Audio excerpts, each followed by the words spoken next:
벌써 1년을 마무리해야 되는 그런 가운데 있습니다. 다음 주는 1년 52주의 마지막 주 송년주일을 앞에 두고 있습니다. 참 1년의 세월이 얼마나 빨리 지나가는지요. 신년 예배를 드린 것이 그저 기억에 새록새록한 것 같은데 벌써 1년을 접고 또 새해를 준비해야 되는 그러한 가운데 있습니다. 여러분들이 1년을 열심히 달려오셨으리라고 여겨집니다. 가정이나 생업이나 직장, 기업체 아마 열심히 달려오셨을 것으로 여겨집니다. 하나님은 심은 대로 거두게 하시는 하나님이신데 여러분의 열심히 달려온 그 삶의 모습에 풍성한 결실이 있기를 주의 이름으로 축복합니다. 믿음도 역시 마찬가지입니다. 교회 안에서 부여된 귀한 사명 망각하지 아니하고 1년 동안 또 열심히 달려오셨으리라 믿습니다. 하나님이 기억하셔서 아름답고 복된 열매로 가득 채워주실 줄 믿습니다. 오늘은 우리가 함께 봉독한 마태복음 7장 15절에서 20절의 말씀 중심으로 해서 생명이 있는 삶을 삽시다 하는 제목과 함께 은혜를 나누기를 원합니다. 건강한 몸과 균형 잡힌 생활은 모든 면에 있어서 좋은 영향을 끼치게 됩니다. 우리의 믿음 생활도 역시 마찬가지입니다. 영적인 신앙 생활도 균형 있게 맞추어야 된다는 것입니다.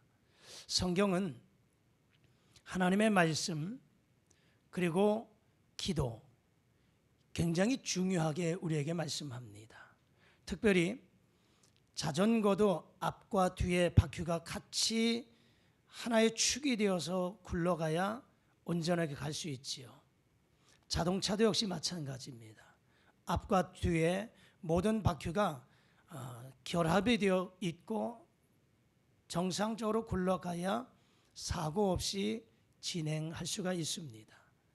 우리 영적 생활도 마찬가지입니다. 한 축은 하나님의 말씀이고요, 한 축은 기도입니다. 이 하나님의 말씀과 기도가 양축이 잘 갖추어져서 함께 어우러져서 가야만 우리의 영적 생활 건강하게 성공적으로 영적 생활의 열매를 맺을 수 있다는 것입니다. 어느 것 하나 놓칠 수 없고 어느 것 하나 중요하지 않은 것 없습니다. 여러분, 아이들은 자기가 좋아하는 음식만 먹으려고 합니다. 그렇게 되면 건강에 문제가 생깁니다. 여러분, 건강은 우리의 생명과 밀접한 관계를 가지고 있습니다. 마찬가지로 우리 신앙생활에 있어서 문제점이나 어려움을 만난 사람들의 모습을 보면 한쪽으로 치우친 경우가 있는 모습을 보게 됩니다.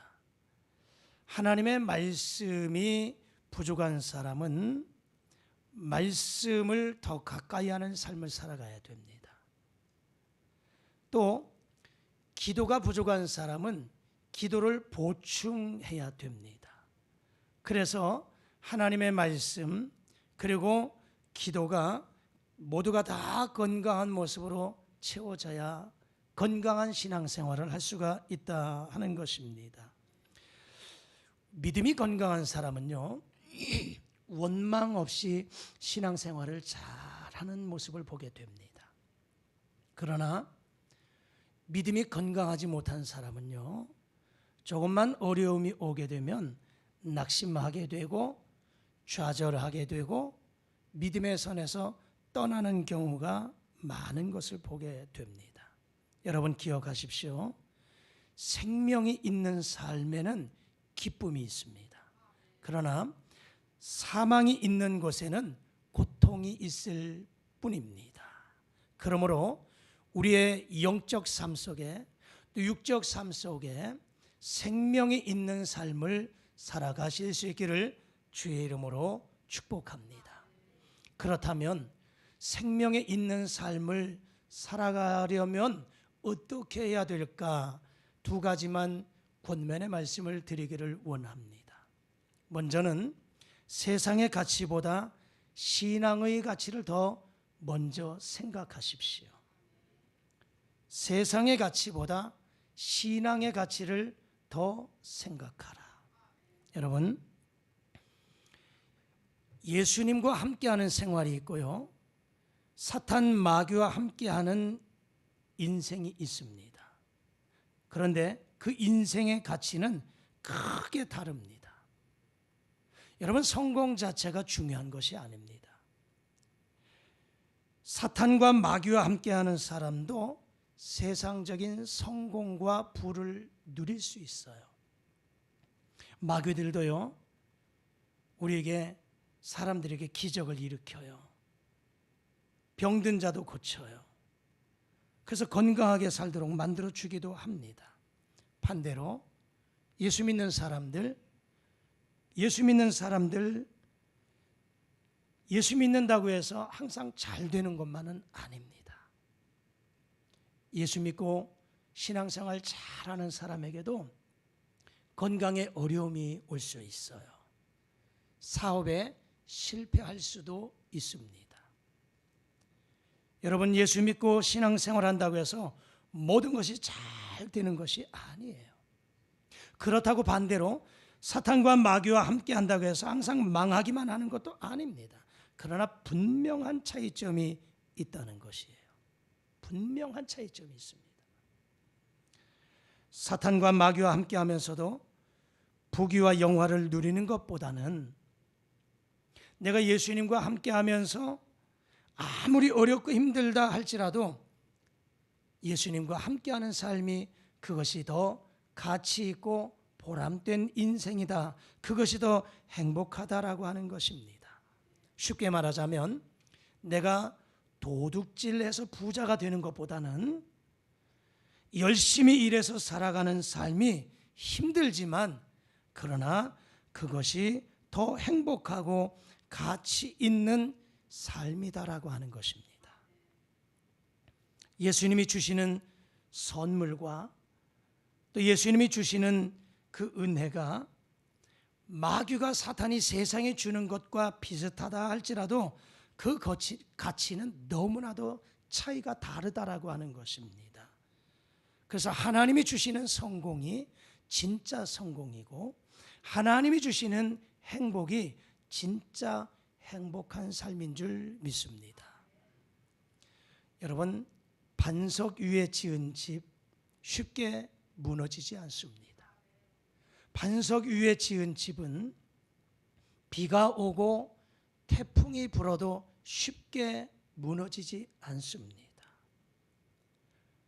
그러나 반대로 모래 위에 지은 집은 겉으로 보기에는 화려하고 아름다운 집인 것 같아도 바람이 불고 그리고 창수가 나면 금방 무너져 버림이 심하다, 이렇게 말씀하셨습니다. 여러분, 반석 위에 지은 집은 예수님과 함께하는 삶인 줄 믿습니다. 여러분의 인생을, 여러분의 가정을, 여러분의 믿음을 반석 되시는 예수님 위에 세우셔서 어떠한 환경 속에 있다 할지라도 흔들리지 않는 견고한 믿음의 삶을 살아가실 수 있기를 주의 이름으로 축복합니다. 집이라고 해서 다 같은 집이 아니다라고 하는 거예요. 그 내용을 오늘 이 본문 말씀에서도 동일하게 말씀하고 있습니다. 마태복음 7장 15절에서 20절까지 우리가 읽었는데요, 이 말씀 보면 열매에 대해서 말씀합니다.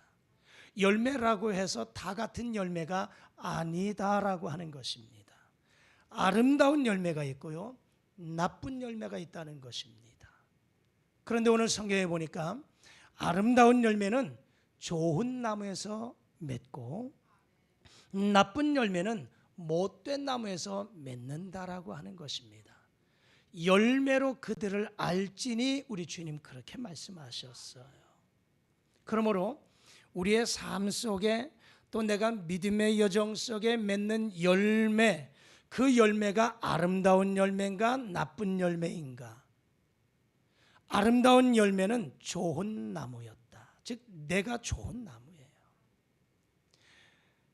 반면에 나쁜 열매라고 하면 그것은 바로 내가 못된 나무라는 거예요. 누구를 탓할 것 없어요. 많은 사람들은 사람을, 환경을, 여러 가지 조건들을 탓할 때가 많습니다. 누구 때문에, 무엇 때문에. 물론 그것도 요인이 될 수 있어요. 우리는 사람들과의 관계 속에서 관계를 떠나서 살 수 없기 때문에 사람과의 관계를 통해서 영향을 받을 수밖에 없어요. 삶의 환경 속에서 환경의 지배를 받기 때문에 그 환경의 영향을 받을 수밖에 없습니다. 무시할 수 없어요. 그러나 중요한 것은 내가 어떤 나무냐, 내가 좋은 나무냐, 못된 나무냐, 내가 집을 지을 때 반석 위에 지었느냐, 모래 위에 지었느냐, 내 자신의 모습을 돌아보아야 돼요. 아무리 주변에서 흔들어도 내가 반석 위에 지은 집은요, 흔들리지 않아요. 반석이 그리스도 예수라고 말씀드렸잖아요. 내가 예수 그리스도의 터전 위에 내 믿음의 집을 세웠다면 바람과 비는 우리의 환경 속에서 오는 여러 가지 요인들이에요. 사람이 될 수 있어요. 환경이 될 수 있어요. 여러 가지 어려움과 시험의 환난의 모습이 될 수 있어요.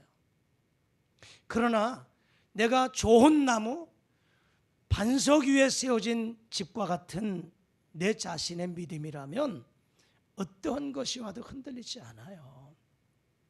그런데 많은 사람들은 누구 때문에, 무엇 때문에, 그것 때문에 내 인생 망쳤고 내 믿음 생활 망해졌다 얘기를 해요.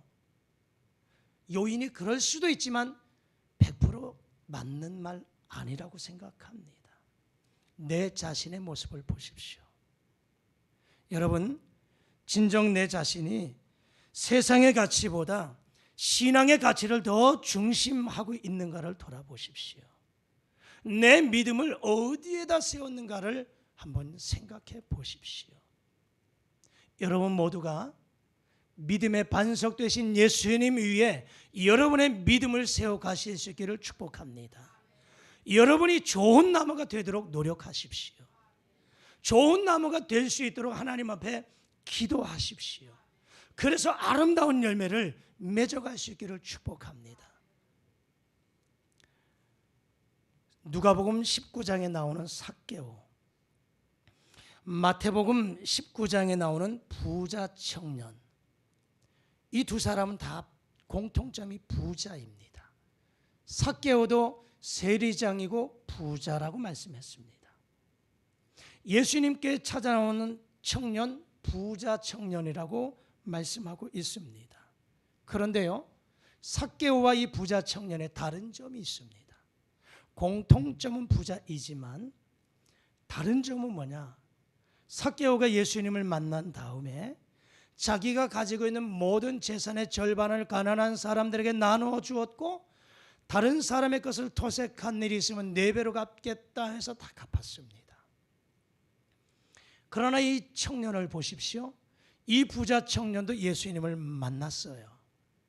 그러나 우리 주님께서 영생을 얻고자 하는 그에게 너 그 부유한 물질, 재물을 가난한 사람들에게 나누어 주고 내게 와서 나를 따르라 말씀하셨을 때 근심하고 돌아갔습니다. 재물이 많은 거로 근심하며 돌아가고, 그리고 그 이후에 이 청년이 자신의 물질을 가난한 사람들에게 나눠주고 예수님을 따랐다는 말씀을 찾아볼 수가 없습니다. 누가복음 16장에 보면 거지 나사로와 부자에 대한 말씀이 소개되고 있습니다. 자, 그런데 그 말씀에 보면 이 거지는 이름이 소개되고 있어요. 나사로라고 하는 이름입니다.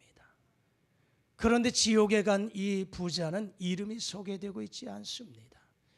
생명책에 기록되지 못했습니다.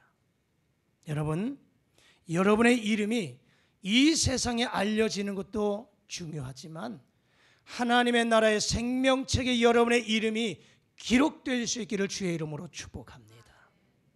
세상의 가치보다 하나님을 바라보면서 더 진정 신앙의 가치를 중요하게 여기면서 하나님 앞에 영광된 삶을 살아가실 수 있기를 주의 이름으로 축복합니다.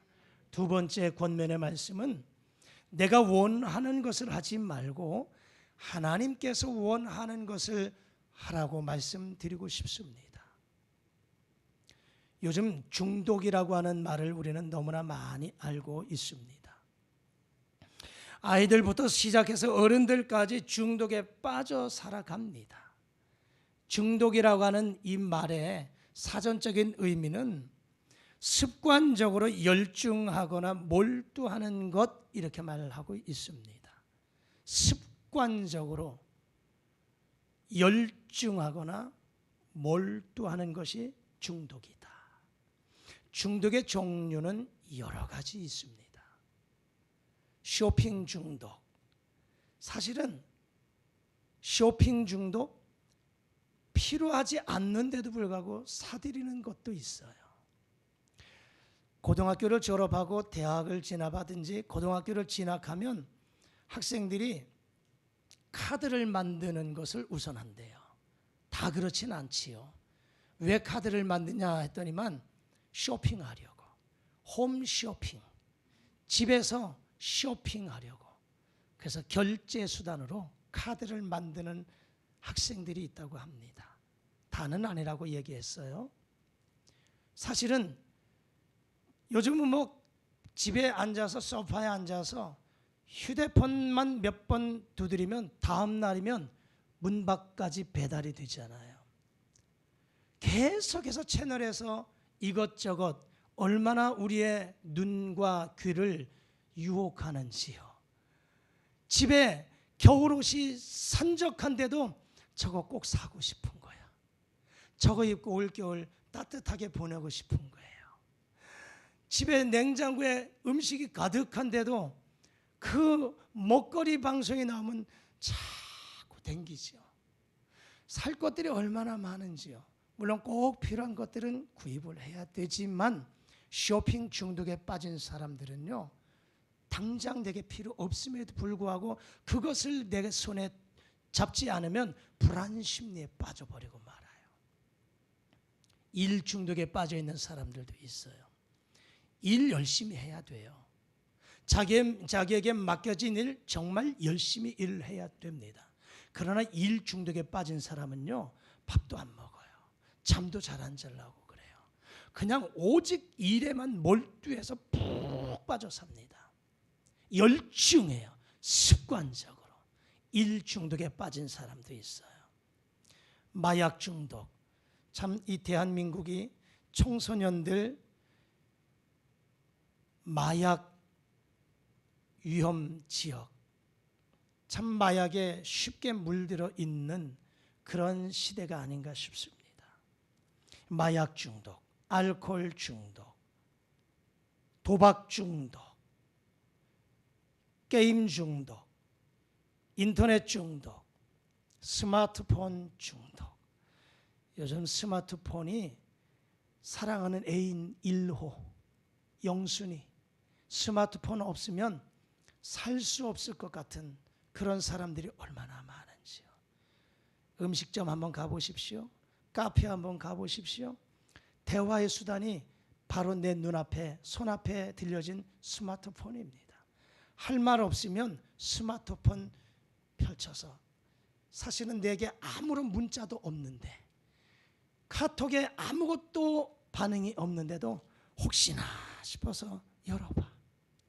기사가 무엇인가 들춰봐요. 학생들이 학교에 가면서 스마트폰 들고 가지 않으면 금단 현상이 일어나는 아이들도 있고요. 스마트폰 중독에 빠져 있는 사람들이 참 많습니다. 이 중독. 왜 그럴까요? 사람들이 중독에 빠지는 이유는 내가 원하는 것을 자꾸 하기 때문에 그래요. 제가 말씀드렸잖아요. 중독에 대한 그 말의 의미가 무엇인가? 습관적으로 열중하거나 몰두하는 거예요. 습관이 되는 거예요. 그리고 열중하고 몰두하는 거예요. 그러다 보니까 그게 없으면 삶의 모든 것을 다 잃어버린 것 같은 생각, 중독에 빠져 있는 겁니다. 내가 원하는 것을 자꾸 하다 보니까. 그런데 여러분, 아무리 좋은 일이라 할지라도 내가 원하는 것보다 하나님께서 원하시는 일들을 행하실 수 있기를 주의 이름으로 축복합니다. 가인과 아벨의 예배를 여러분 잘 아시지요. 가인과 아벨의 예배에서 우리에게 중요한 교훈이 한 가지 있습니다. 그들 모두가 다 하나님 앞에 예배를 드렸습니다. 그런데 가인의 예배를 하나님이 받지 않으셨습니다. 아벨의 예배를 하나님이 받으셨습니다. 왜 그럴까요? 그들도 재물을 가지고 하나님 앞에 예배 드렸습니다. 어떤 이들은 가인이 양의 피, 짐승의 피가 아닌 곡식을 가지고 드렸다라고 이야기하지만 그렇지 않습니다. 레위기 2장의 소제는 짐승의 피가 아닌 곡식 이 가루를 가지고 하나님 앞에 예배할 수 있도록 말씀하셨어요. 그것이 문제가 아닙니다. 그러나 히브리서 12장에서 믿음으로 아벨은 가인보다 더 나은 제사를 하나님 앞에 드렸다라고 말씀합니다. 중요한 것은 믿음이었고요. 하나님이 받으시는 예배, 하나님이 받지 않는 예배였다는 것입니다. 즉 가인의 예배는 하나님이 기뻐하는 예배가 아니었어요. 하나님이 받으시는 예배가 아니었어요. 내 마음대로, 내 생각대로, 내 기분대로 드린 예배였습니다. 여러분, 예배는 내 마음대로 드리면 안 돼요. 예배는 내 생각대로 드리면 안 됩니다. 예배는 내 기분에 좌지우지해서 드리면 안 돼요. 예배는 하나님이 기뻐하시는 대로, 하나님이 원하시는 대로 드리셔야 됩니다. 신령과 진정의 예배, 하나님이 기뻐하시는 예배가 되어야지 내 마음대로, 내 기분대로, 내 생각대로, 내가 좋아하는 대로 예배 드리면 안 돼요. 그건 이 가인의 예배와 다를 바가 없습니다.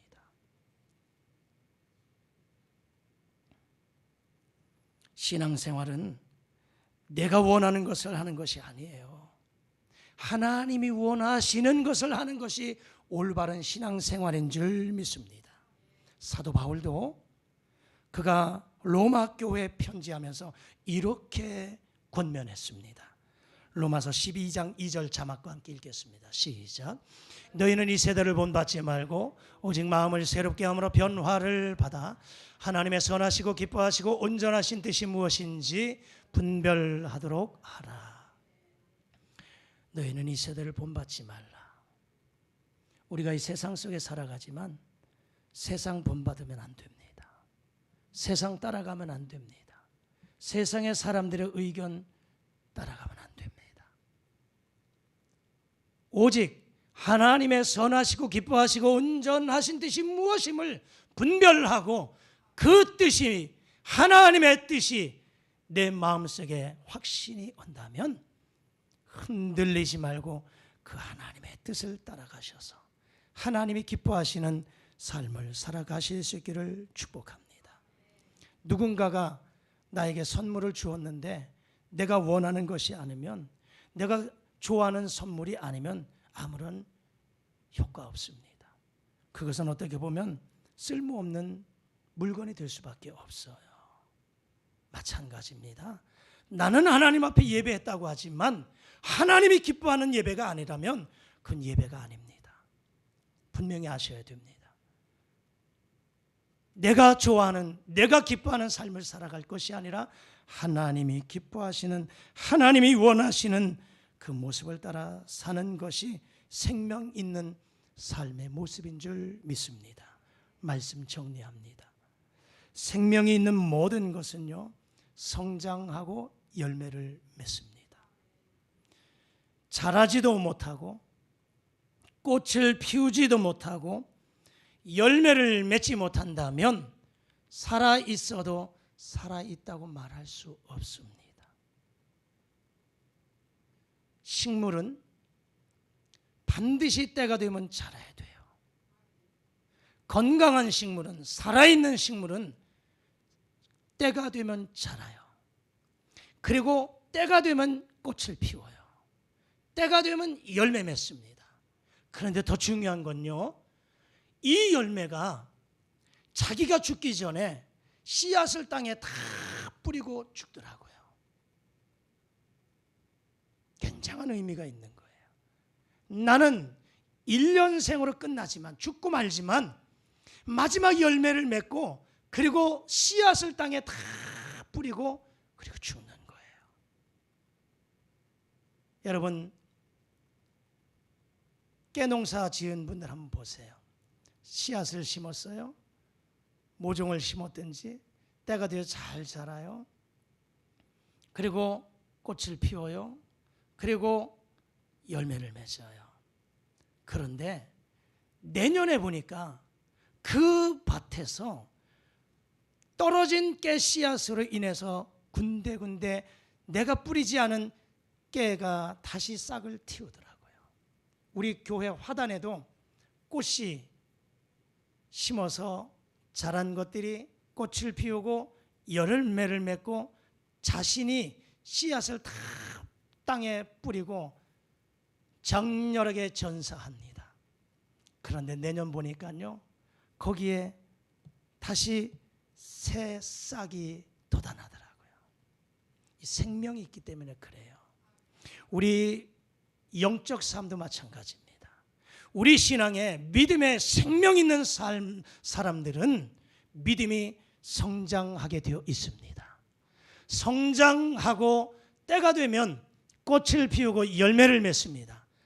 그리고 그 열매 가운데 씨앗을 뿌리고, 그리고 나는 죽습니다. 여러분 모두가 그렇게 되어지기를 축복합니다. 믿음이 아름답게 성장하십시오. 그리고 열매를 맺으십시오. 여러분의 삶의 주변에 선한 영향력을 행사하시는 씨앗을 뿌리십시오. 믿음의 씨앗을 뿌리십시오. 그것을 통해서 많은 사람들이 주님께로 돌아오는 새 생명의 그 놀라운 출생의 모습을 보면서 우리는 또 그렇게 살아가야 될 것입니다. 오늘 생명 있는 삶이 어떠한 삶일까? 세상의 가치보다 신앙의 가치를 먼저 생각하고 내가 원하는 것을 따라 행하기보다 하나님이 원하시는 뜻을 따라 살아가는 것이 생명 있는 삶이다. 이렇게 살아드리기를 주의 이름으로 축복합니다. 하나님 아버지 감사합니다. 우리 모두가 생명 있는 삶을 살아갈 수 있게 도와주옵소서. 열매라고 해도 다 똑같은 열매가 아니라고 말씀했습니다. 아름다운 열매가 있고 나쁜 열매가 있다고 했습니다. 좋은 나무에서 아름다운 열매, 못된 나무에서 나쁜 열매를 맺는다고 했습니다. 세상의 가치에 목숨 걸지 말게 하시고 주님과 함께하는 아름다운 삶을 살아가게 도와주옵소서. 내가 원하는 것을 하지 말고 하나님이 원하시고 기뻐하시는 일을 살아갈 수 있게 도와주옵소서. 생명 있는 삶을 살아들여서 자라고 열매 맺고 씨앗을 뿌리고 그리고 또 새 생명을 잉태하는 아름다운 축복의 삶이 우리 모두에게 있게 도와주시옵소서. 예수님 이름으로 기도드리옵나이다. 아멘.